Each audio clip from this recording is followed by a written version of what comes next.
പുതിയൊരു വീഡിയോയിലേക്ക് എല്ലാവർക്കും സ്വാഗതം. അപ്പോൾ നമ്മൾ ഇന്നത്തെ ക്ലാസ് മുതൽ ഡിസ്കസ് ചെയ്യാനായിട്ട് പോകുന്നത് നമ്മുടെ 10th ലെവൽ പ്രിലിംസുമായിട്ട് ബന്ധപ്പെടുത്തിയിട്ടുള്ള ടോപ്പിക്കുകളാണ്. അപ്പോൾ ഇനിയുള്ള എല്ലാ ദിവസവും 10th ലെവലിൻ്റെ ക്ലാസ് നിങ്ങൾക്ക് ലഭിക്കുന്നതായിരിക്കും. അപ്പോൾ തീർച്ചയായിട്ടും ഇതിൻ്റെ മോക്ക് ടെസ്റ്റുകളും ഉണ്ടാവുന്നതായിരിക്കും. അപ്പോൾ ഞാൻ പറയും ടോപ്പിക്ക് കവർ ചെയ്ത ശേഷം ഇന്ന ഒരു 4-5 ദിവസത്തിന് ശേഷം ഈ 4-5 ദിവസത്തെ ക്ലാസ്സുകൾ ചേർത്തുകൊണ്ടുള്ള മോക്ക് ടെസ്റ്റ് ഉണ്ടാവും. അത് നമ്മുടെ ടെലഗ്രാം ഗ്രൂപ്പിലായിരിക്കും ഉണ്ടാവുക. അപ്പോൾ തീർച്ചയായിട്ടും എല്ലാവരും എന്ത് ചെയ്യുക, നമ്മുടെ ടെലഗ്രാം ഗ്രൂപ്പിലും ജോയിൻ ചെയ്യുക. അതിലേക്കുള്ള ലിങ്ക് ഞാൻ ഡിസ്ക്രിപ്ഷൻ ബോക്സിൽ കൊടുത്തിട്ടുണ്ട്. എന്തായാലും സംസാരിച്ച സമയം കളയുന്നില്ല, ക്ലാസ്സിലേക്ക് തന്നെ കിടക്കാം.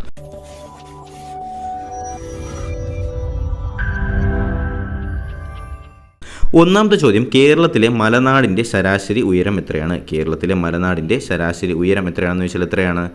900 മീറ്ററാണ് കേട്ടോ. അപ്പോൾ കേരളത്തിലെ മലനാടിൻ്റെ ശരാശരി ഉയരം 900 മീറ്ററാണെന്ന് അറിഞ്ഞിരിക്കുക. വളരെ പ്രധാനപ്പെട്ട ചോദ്യമാണ്. ഇതിൽ മലനാട്, ഇടനാട്, തീരപ്രദേശം അത് നിങ്ങളൊന്ന് നോക്കി വയ്ക്കുക, കാരണം അത് പ്രധാനപ്പെട്ടൊരു ചോദ്യമാണ്. രണ്ടാമത്തെ ചോദ്യം എന്ന് പറയുന്നത്, ഏത് ദേശീയോദ്യാനത്തിനുള്ളിലാണ് ആനമുടി സ്ഥിതി ചെയ്യുന്നത്? ഏത് ദേശീയോദ്യാനത്തിൻ്റെ ഉള്ളിലാണ് ആനമുടി സ്ഥിതി ചെയ്യുന്നതെന്നാണ് രണ്ടാമത്തെ ചോദ്യം. എവിടത്തെയാണ്? നമ്മുടെ ഇരവികുളമാണ് കേട്ടോ. അപ്പോൾ ഇരവികുളം ദേശീയോദ്യാനത്തിൻ്റെ ഉള്ളിലാണ് ആനമുടി സ്ഥിതി ചെയ്യുന്നതെന്ന് അറിഞ്ഞിരിക്കുക. ഇരവികുളം ദേശീയോദ്യാനത്തിൻ്റെ ഉള്ളിലാണ് ആനമുടി സ്ഥിതി ചെയ്യുന്നത്. ഓക്കെ അല്ലേ? അപ്പോൾ ആനമുടി എവിടെയാണ്? ഇരവികുളം ദേശീയോദ്യാനത്തിൻ്റെ ഉള്ളിലാണെന്ന് അറിഞ്ഞിരിക്കുക. അടുത്ത ചോദ്യം, വയനാടിനെയും കണ്ണൂരിനെയും തമ്മിൽ ബന്ധിപ്പിക്കുന്ന ചുരം ഏതാണ്? വയനാടിനെയും കണ്ണൂരിനെയും തമ്മിൽ ബന്ധിപ്പിക്കുന്ന ചുരം ഏതെന്ന് ചോദിച്ചാൽ അത് പാൽച്ചുരമാണ് കേട്ടോ. അപ്പോൾ വയനാടിനെയും കണ്ണൂരിനെയും തമ്മിൽ ബന്ധിപ്പിക്കുന്ന ചുരമാണ് പാൽച്ചുരം. അടുത്ത ചോദ്യം, കേരളം ഉൾപ്പെടുന്ന രേഖാംശ എത്രയാണ്? കേരളം ഉൾപ്പെടുന്ന രേഖാംശം എത്രയാണെന്നാണ് നമ്മുടെ അടുത്ത ചോദ്യം. എത്രയാണ്? 74 ഡിഗ്രി 27 47നും 77 ഡിഗ്രി 37 12നും ഇടയ്ക്കാണ് കേട്ടോ. ഇത് ഈസ്റ്റിങ്സ് ഒന്ന് ശ്രദ്ധിക്കുക, കാരണം ഇത് ചോദിക്കാൻ സാധ്യതയുള്ളതാണ്. അപ്പോൾ കേരളം ഉൾപ്പെടെയുള്ള രേഖാംശം എത്രയെന്ന് വെച്ചാൽ എത്രയാണ്? 74 ഡിഗ്രി 27 47നും 77 ഡിഗ്രി 37 12. ഓക്കെ, നിങ്ങളിങ്ങനെ തന്നെ കാണാതെ പഠിച്ചു വയ്ക്കുക, വേറെ വഴിയൊന്നുമില്ല. അടുത്ത ചോദ്യം, കേരളത്തിലെ ഏറ്റവും നീളം കുറഞ്ഞ നദി ഏതാണ്? മഞ്ചേശ്വരം പുഴയാണല്ലേ. സിമ്പിൾ ക്വസ്റ്റ്യൻ ആണ്. കേരളത്തിലെ ഏറ്റവും നീളം കുറഞ്ഞ നദി ഏതാണ്? മഞ്ചേശ്വരം പുഴയാണെന്ന് അറിഞ്ഞിരിക്കുക. അടുത്ത ചോദ്യം എന്ന് പറയുന്നത്, കൊടുങ്ങരപ്പള്ളം പുഴ ഒഴുകുന്ന കേരളത്തിലെ പ്രദേശം ഏതാണ്? കൊടുങ്ങരപ്പള്ളം പുഴ ഒഴുകുന്ന കേരളത്തിലെ പ്രദേശം ഏതെന്ന് ചോദിച്ചാൽ അത് ഏതാണ്?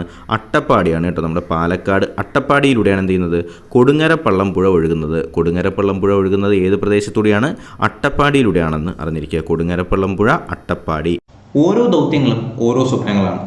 ഉയർന്ന ശമ്പളവും അതിനേക്കാൾ ഉപരി ഉയർന്ന സേവന സാധ്യതകളും ഉള്ളതാണ് നമ്മുടെ ഡിഗ്രി ലെവൽ തസ്തികകളിലേക്കുള്ള പരീക്ഷകൾ എന്ന് പറയുന്നത്.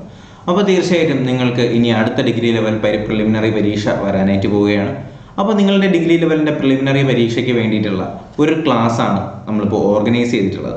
ഒരു 150 ദിവസത്തെ കോഴ്സ് പ്രോഗ്രാമാണ്. ഈ കോഴ്സിൻ്റെ പേര് ദൗത്യം എന്നാണ്. നിങ്ങൾക്ക് സ്ക്രീനിൽ കാണാൻ കഴിയുന്ന പോലെ തന്നെ ഞാൻ ഉൾപ്പെടെ 9 എഡ്യൂക്കേറ്റേഴ്സാണ് നിങ്ങൾക്ക് ഈ ഒരു ദൗത്യം എന്ന പേരിലുള്ള ഈ ഒരു ഡിഗ്രി പ്രിലിംസിലേക്കുള്ള കോഴ്സ് എടുക്കാൻ വേണ്ടിയുള്ളത്. അപ്പോൾ തീർച്ചയായിട്ടും നിങ്ങൾ എന്ത് ചെയ്യുക, ഈ കോഴ്സിലേക്ക് ജോയിൻ ചെയ്യുക.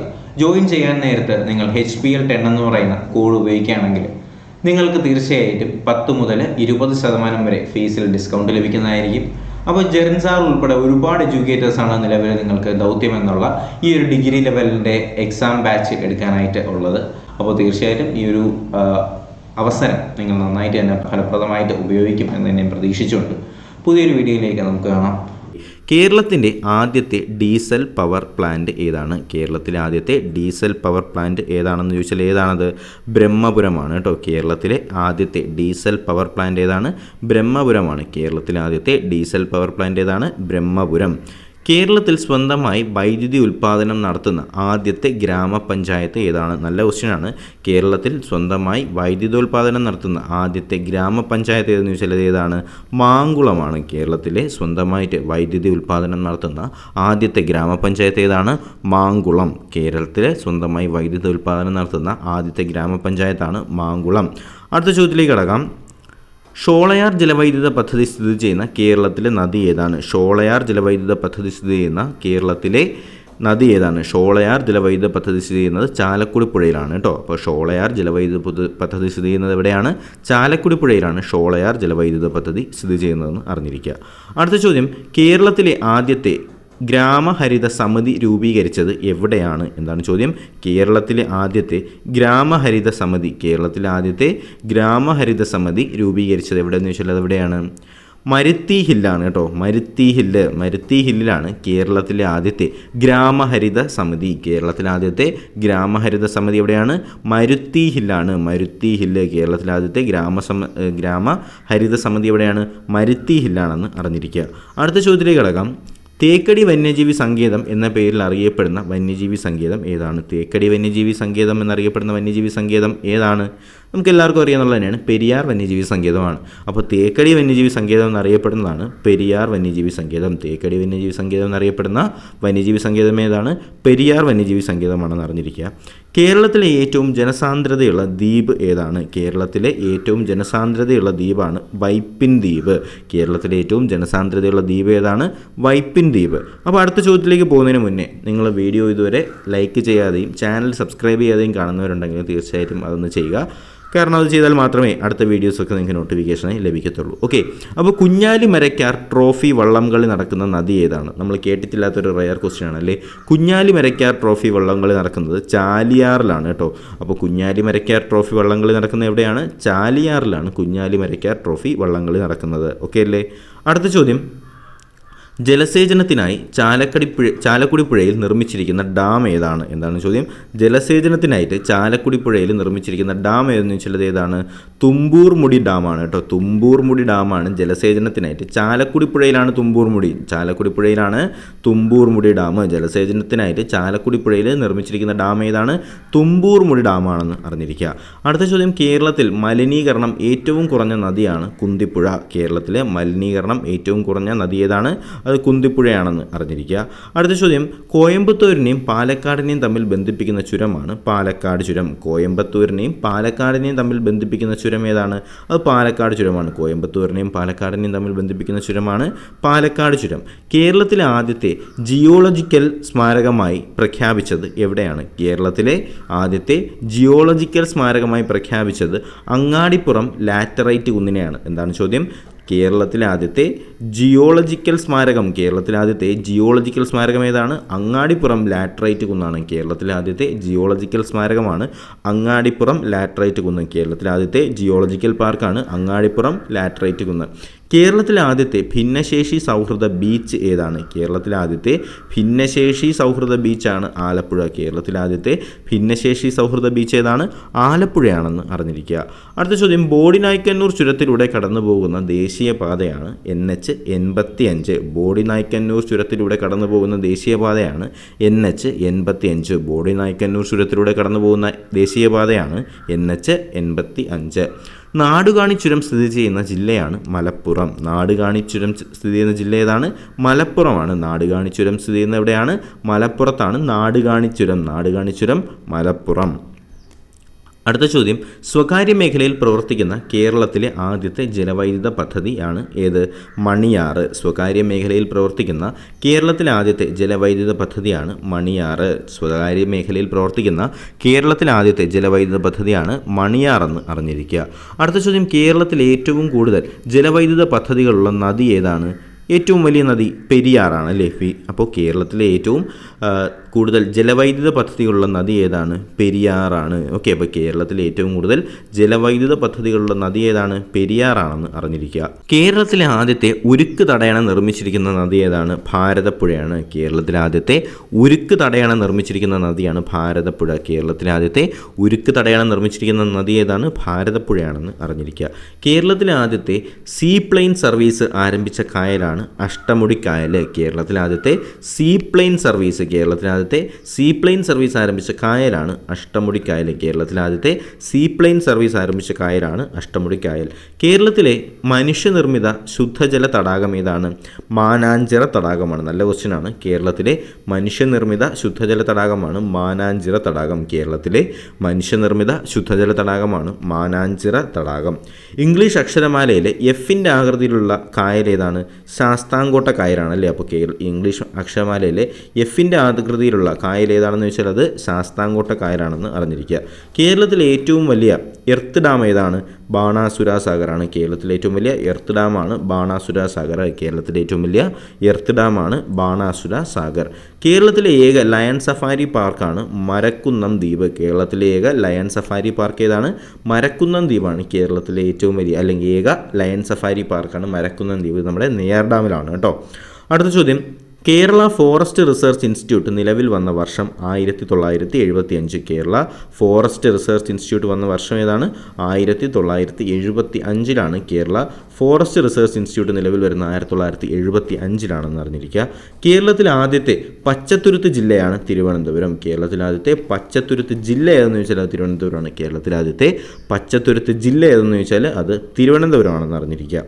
ഇന്ത്യയിൽ ആദ്യമായിട്ട് തുമ്പികളുടെ കണക്കെടുപ്പ് നടന്ന വന്യജീവി സങ്കേതം ഏതാണ്? ഇന്ത്യയിൽ ആദ്യമായിട്ട് തുമ്പികളുടെ കണക്കെടുപ്പ് നടന്ന വന്യജീവി സങ്കേതമാണ് ശെന്തുരണി വന്യജീവി സങ്കേതം. ഒരു മരത്തിൻ്റെ പേരിൽ അറിയപ്പെടുന്ന വന്യജീവി സങ്കേതവും ശെന്തുരണിയാണ്. അപ്പോൾ ഇന്ത്യയിൽ ആദ്യമായിട്ട് തുമ്പികളുടെ കണക്കെടുപ്പ് നടന്ന വന്യജീവി സങ്കേതം ഏതെന്ന് ചോദിച്ചാൽ അത് ശെന്തുരണി വന്യജീവി സങ്കേതമാണെന്ന് അറിഞ്ഞിരിക്കുക. റെഡ് ഡേറ്റ ബുക്കിൽ ഇടം നേടിയ വന്യജീവി സങ്കേതമാണ് പറമ്പിക്കുളം വന്യജീവി സങ്കേതം. റെഡ് ഡേറ്റ ബുക്കിൽ ഇടം നേടിയ വന്യജീവി സങ്കേതം ഏതാണ്? പറമ്പിക്കുളം. റെഡ് ഡേറ്റ ബുക്ക് അറിയാമല്ലോ നമുക്ക്, ഈ എൻഡേഞ്ചേർഡ് ആയിട്ടുള്ള അല്ലെങ്കിൽ വംശനാശ ഭീഷണി നേരിടുന്ന സ്ഥലങ്ങളും പക്ഷികളും മൃഗങ്ങളും എല്ലാം ഉൾപ്പെടുന്ന ഒരു പുസ്തകമാണ് റെഡ് ഡേറ്റ ബുക്ക്. അപ്പോൾ റെഡ് ഡേറ്റ ബുക്കിൽ ഇടം നേടിയ വന്യജീവി സങ്കേതമാണ് പറമ്പിക്കുളം വന്യജീവി സങ്കേതം എന്ന് അറിഞ്ഞിരിക്കുക. അടുത്ത് പരവൂർ കായലിൽ പതിക്കുന്ന നദി ഏതാണ്? ഇത്തിക്കരപ്പുഴയാണ് കേട്ടോ. പരവൂർ കായലിൽ പതിക്കുന്ന നദിയാണ് ഇത്തിക്കരപ്പുഴ. പരവൂർ കായലിൽ പതിക്കുന്ന നദി ഏതാണ്? ഇത്തിക്കരപ്പുഴയാണെന്ന് അറിഞ്ഞിരിക്കുക. കേരളത്തിലെ ആദ്യത്തെ കാട്ടാന ഉദ്യാനം നിലവിൽ വന്നത് എവിടെയാണ്? കേരളത്തിലെ ആദ്യത്തെ കാട്ടാന ഉദ്യാനം നിലവിൽ വരുന്നത് എവിടെയെന്ന് ചോദിച്ചാൽ എവിടെയാണ്? ആനയിറങ്ങൽ ചിന്നക്കാൽ മൂന്നാറിലാണ് കേട്ടോ. ആനയിറങ്ങൽ ചിന്നക്കാൽ മൂന്നാറിലാണ് കേട്ടോ. ഓക്കെ അല്ലേ? അപ്പോൾ കേരളത്തിലെ ആദ്യത്തെ കാട്ടാന ഉദ്യാനം നിലവിൽ വരുന്ന എവിടെയാണ്?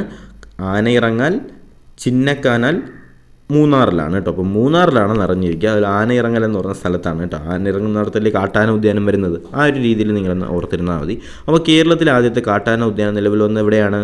ആനയിറങ്ങൽ മൂന്നാറിലാണെന്ന് അറിഞ്ഞിരിക്കുക. ഓക്കെ. അടുത്ത്, നിലമ്പൂരിലെ തേക്കിൻ കാടുകളിലൂടെ ഒഴുകുന്ന നദി ഏതാണ്? ചാലിയാറാണല്ലേ. അപ്പോൾ നിലമ്പൂരിലെ തേക്കിൻ കാടുകളിലൂടെ ഒഴുകുന്ന നദിയാണ് ചാലിയാറ്. നിലമ്പൂരിലെ തേക്കിൻ കാടുകളിലൂടെ ഒഴുകുന്നതാണ് ചാലിയാറ്. കേരളത്തിലെ ഏറ്റവും ചെറിയ ദേശീയോദ്യാനമാണ് പാമ്പാടും ചോല. ചെറിയ പാമ്പ് എന്ന് ഓർത്തിരുന്നത്. കേരളത്തിലെ ഏറ്റവും ചെറിയ ദേശീയോദ്യാനമാണ് പാമ്പാടും ചോല. കേരളത്തിലെ ഏറ്റവും ചെറിയ ദേശീയോദ്യാനമാണ് പാമ്പാടും ചോല. സംസ്ഥാന ഏല ഗവേഷണ കേന്ദ്രം എവിടെയാണ്? പാമ്പാടും ചോലയാണ്. അപ്പോൾ നമ്മുടെ കേരളത്തിലെ ഏറ്റവും ചെറിയ ദേശീയോദ്യാനമാണ് പാമ്പാടും ചോല. ഈ പാമ്പാടും ചോലയിൽ സംസ്ഥാന ഏല ഗവേഷണ കേന്ദ്രമുള്ള എവിടെയാണ്? പാമ്പാടും ചോല ഇടുക്കിയിലാണെന്ന് അറിഞ്ഞിരിക്കുക കേട്ടോ. അപ്പോൾ പാമ്പാടും ചോല ഇടുക്കിയിലാണ് സംസ്ഥാന ഏല ഗവേഷണ കേന്ദ്രം നിലവിലുള്ളത്. അടുത്ത ചോദ്യം, കേരളത്തിലെ തീരദേശ മണലിൽ നിന്നും ഉൽപ്പാദിപ്പിക്കുന്ന ആണവധാതുവാണ് തോറിയം. നമുക്കറിയാമല്ലോ, കേരളത്തിലെ തീരദേശ മണലിൽ നിന്നും ഉൽപ്പാദിപ്പിക്കുന്ന ആണവധാതു ഏതാണ്? തോറിയമാണെന്ന് അറിഞ്ഞിരിക്കുക. കേരളത്തിലെ തീരദേശ മണലിൽ നിന്നും ഉൽപ്പാദിപ്പിക്കുന്ന ആണവധാതു ഏതാണ്? തോറിയമാണെന്ന് അറിഞ്ഞിരിക്കുക. കേരളത്തിൽ നിന്ന് ഏറ്റവും കൂടുതൽ കയറ്റുമതി ചെയ്യുന്ന മത്സ്യമാണ് ചെമ്മീൻ. കേരളത്തിൽ നിന്ന് ഏറ്റവും കൂടുതൽ കയറ്റുമതി ചെയ്യുന്ന മത്സ്യമാണ് ചെമ്മീൻ എന്നറിഞ്ഞിരിക്കുക. കേരളത്തിൽ നിന്ന് ഏറ്റവും കൂടുതൽ കയറ്റുമതി ചെയ്യുന്ന മത്സ്യം ഏതാണ്? ചെമ്മീനാണെന്ന് അറിഞ്ഞിരിക്കുക. അടുത്ത ചോദ്യം, കേരളത്തിലെ ആദ്യത്തെ മാതൃകാ മത്സ്യബന്ധന ഗ്രാമം ഏതാണ്? കുമ്പളങ്ങിയാണല്ലേ. കേരളത്തിലെ ആദ്യത്തെ മാതൃകാ മത്സ്യബന്ധന ഗ്രാമമാണ് കുമ്പളങ്ങി നൈറ്റ്സിൽ നിങ്ങൾ കണ്ടിട്ടില്ലേ? മീൻ പിടിക്കുന്ന സീനൊക്കെ കണ്ടിട്ടില്ലേ? ആ ഒരു രീതിയിൽ ഓർത്തിരുന്നാൽ മതി. കേരളത്തിലെ ആദ്യത്തെ മാതൃകാ മത്സ്യബന്ധന ഗ്രാമം ഏതാണ്? കുമ്പളങ്ങിയാണെന്ന് അറിഞ്ഞിരിക്കുക. ഇന്ത്യയിലെ ആദ്യത്തെ പ്ലാസ്റ്റിക് രഹിത വിനോദസഞ്ചാര കേന്ദ്രമാണ് കുമരകം. ഇന്ത്യയിലെ ആദ്യത്തെ പ്ലാസ്റ്റിക് രഹിത വിനോദസഞ്ചാര കേന്ദ്രം ഏതാണ്? കുമരകമാണ്. ഇന്ത്യയിലെ ആദ്യത്തെ പ്ലാസ്റ്റിക് രഹിത വിനോദസഞ്ചാര കേന്ദ്രം ഏതാണ്? കുമരകമാണ്. കേരളത്തിലെ സെറാമിക് ലിമിറ്റഡ് സ്ഥിതി ചെയ്യുന്നത് എവിടെയാണ്? കുണ്ടറയിലാണ്. കേരള സെറാമിക് ലിമിറ്റഡ് എവിടെയാണ്? കുണ്ടറയിലാണ്. കേരള സെറാമിക് ലിമിറ്റഡ് കുണ്ടറയിലാണെന്ന് അറിഞ്ഞിരിക്കുക. അടുത്ത ചോദ്യം, പാരമ്പര്യേതര ഊർജ്ജ വികസനങ്ങൾക്കായിട്ട് സ്ഥാപിതമായ സ്വതന്ത്ര അധികാര സ്ഥാപനമാണ് അനെർട്ട് എന്ന് ശ്രദ്ധിക്കുക. പാരമ്പര്യേതര ഊർജ്ജ വികസനങ്ങൾക്കായിട്ട് സ്ഥാപിതമായ സ്വതന്ത്ര അധികാര സ്ഥാപനമാണ് അനെർട്ട്. പാരമ്പര്യേതര ഊർജ്ജ വികസനങ്ങൾക്കായിട്ട് സ്ഥാപിതമായ സ്വതന്ത്ര അധികാര സ്ഥാപനമാണ് അനെർട്ട് എന്നറിഞ്ഞിരിക്കുക. കേരള മാരിടൈം ഇൻസ്റ്റിറ്റ്യൂട്ട് സ്ഥിതി ചെയ്യുന്നത് എവിടെയാണ്? നീണ്ടകര. വളരെ പ്രധാനപ്പെട്ട ചോദ്യമാണ്. Kerala Kerala maritime research institute, Kerala maritime institute സ്ഥിതി ചെയ്യുന്ന എവിടെയാണ്? നീണ്ടകരയാണ്. കേരള മാരിടൈം ഇൻസ്റ്റിറ്റ്യൂട്ട് എവിടെയാണ്? നീണ്ടകരയാണെന്ന് അറിഞ്ഞിരിക്കുക. അപ്പോൾ നമ്മളിപ്പോൾ ഡിസ്കസ് ചെയ്തത് ഏകദേശം 50-ൽ കൂടുതൽ ചോദ്യങ്ങളാണ്. തീർച്ചയായിട്ടും നിങ്ങൾക്ക് ഈ ഇത്രയും ചോദ്യങ്ങൾ നിങ്ങളൊന്ന് റിവൈസ് ചെയ്ത് 1-2 തവണ ഒന്ന് കേൾക്കുക. ചുമ്മാ ഇരിക്കുമ്പോഴേക്ക് എന്ത് ചെയ്യുക? വീഡിയോ ഒന്ന് ഓണാക്കിയിട്ടേക്കുക. അപ്പോൾ തീർച്ചയായിട്ടും നിങ്ങൾക്ക് അതിനുള്ള ഫലം എന്തായാലും ഉണ്ടാവും. അപ്പോൾ ഇനി വരുന്ന ദിവസങ്ങളിൽ ഇനി ഈ 10th പ്രിലിംസിൻ്റെ ക്ലാസ്സുകളായിരിക്കും ഉണ്ടാവുക. അതുപോലെ തന്നെ നിങ്ങൾ എന്ത് ചെയ്യുക? ഞാൻ ഇടയ്ക്ക് പറഞ്ഞതുപോലെ തന്നെ നിങ്ങൾ നമ്മുടെ UNACADEMY ആപ്പിൽ കയറിയിട്ട് അതിനകത്ത് 10th പ്രിലിംസിൻ്റെ ക്ലാസ് എടുക്കുന്നുണ്ട്. ഞാൻ നിങ്ങൾക്ക് ക്ലാസ് എടുക്കാനുണ്ട്. തീർച്ചയായിട്ടും നിങ്ങൾ എന്ത് ചെയ്യുക? ആ കോഴ്സുകളിലേക്ക് കൂടി ജോയിൻ ചെയ്യുക. ജോയിൻ ചെയ്യാൻ നേരത്തെ നിങ്ങൾ എന്ത് ചെയ്യണം? HPL10 എന്ന് പറയുന്ന കോഡ് യൂസ് ചെയ്യണം കേട്ടോ. HPL10 എന്ന് പറയുന്ന കോഡ് യൂസ് ചെയ്യുകയാണെങ്കിൽ നിങ്ങൾക്ക് 10% മുതൽ 29% വരെ നിങ്ങൾക്ക് ഫീസിൽ ഇളവ് ലഭിക്കുന്നതായിരിക്കും കേട്ടോ. അതുപോലെ തന്നെ നിങ്ങൾ ആപ്ലിക്കേഷൻ ഡൗൺലോഡ് ചെയ്യുക. അതിനകത്ത് എൻ്റെ ഫ്രീ ക്ലാസ്സസ് ഉണ്ട്. ഫ്രീ ക്ലാസ്സസ് ഒക്കെ കാണുക. ഹരിശങ്കർ PL എന്ന് നിങ്ങൾ സെർച്ച് ചെയ്ത് നോക്കിയാൽ, ഹരിശങ്കർ PL എന്ന് നിങ്ങൾ സെർച്ച് ചെയ്ത് നോക്കിയാൽ എൻ്റെ പ്രൊഫൈലാണ്. അതുകൂടി നിങ്ങളൊന്ന് ഫോളോ ചെയ്യാനായിട്ട് മറക്കരുത്. എന്തായാലും വരുന്ന ദിവസങ്ങളിൽ 10th ലെവലിൻ്റെ ബാക്കി ക്ലാസ്സുകൾ നമ്മൾ എടുക്കുന്നതായിരിക്കും. അപ്പോൾ പുതിയ ക്ലാസ്സിലേക്ക് കാണുന്നവരേക്കും എല്ലാവർക്കും ഗുഡ് ബൈ.